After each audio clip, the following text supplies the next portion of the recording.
বলবো, শাশুড়ির সাথে পুত্রবধূর ঝগড়া আছে না নেই? এটা কোনো অস্বাভাবিক না। পুত্রবধূরও 16 আনা দোষ না, শাশুড়িরও 16 আনা না, 50-50।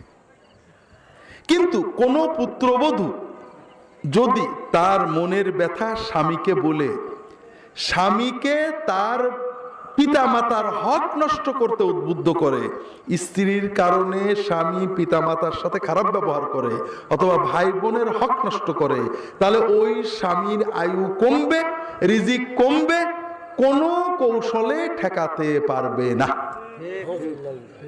আর যদি কোনো স্ত্রী বুদ্ধিমান হন, স্বামী স্ত্রীর সাথে শাশুড়ির ঝগড়া হয়েছে, হতে পারে, ননদের ঝগড়া হয়েছে, হয়ে যেতে পারে, পারলে মাপ চাইবেন, না পারলে না চাইবেন, উভয়েরই দোষ থাকে।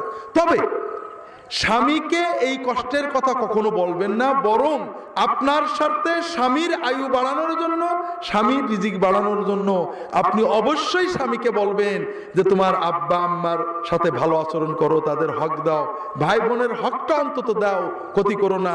আপনি যদি কষ্ট বুকে চেপে আপনার স্বামীকে তার বাবা মা ভাই বোনের অন্তত হক আদায় করার জন্য উদ্বুদ্ধ করতে পারেন, ইনশাআল্লাহ আপনার স্বামীর আয়ু বাড়বে, আপনার পরিবারে বরকত হবে, শবে বরাতের কোনো দরকার হবে না।